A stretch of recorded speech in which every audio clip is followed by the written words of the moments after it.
Tonight, marijuana lovers are celebrating on this 420, but here in California, a lot of people are still buying it illegally. Political reporter Morgan Reiner grinds down the buzzkill legal cannabis shops are facing right now and passing on to their customers.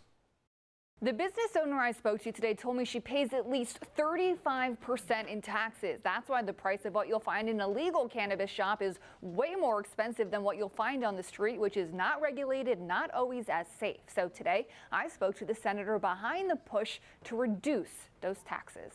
We got a total of 78-17 after all that. On 420, the phones at Crystal Nugs in Sacramento are off the hook. But it was not an easy process to get to this point for Maisha Bahati. It took us a long time. It was a very difficult process, but we did get our delivery license in 2018. Marijuana became legal in California in 2016. Without an investor backing her, she said it would cost hundreds of thousands to start her own dispensary. So she applied to a local program called CORE that's meant to help get minorities into the industry. There's less than 3% of black women in cannabis.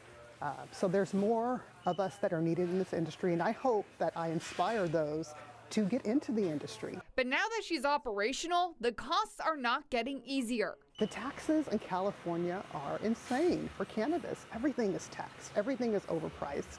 And I feel like, you know, it does open the door for the illegal market to still thrive. There are several bills in the Capitol aimed at reducing those taxes. There's a bill that grants a tax holiday for the cultivation tax. My bill grants tax credits to cannabis retailers, covering most of their state tax obligations for a few years to give them relief. For this tax relief to come from him, and I say this as a liberal Democrat, we need to support this industry so it doesn't collapse. He said should speak volumes.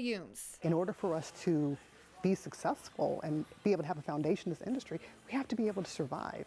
And taxes right now, to me, is the biggest issue that the cannabis industry is facing. Weiner also has another bill that passed through a committee today. It would legalize medical marijuana throughout the state. Right now, he says about 2/3 of California has local cities that prohibit all forms of marijuana, both recreational and medical. He says at the very least, medical should be allowed everywhere. It's what voters legalized.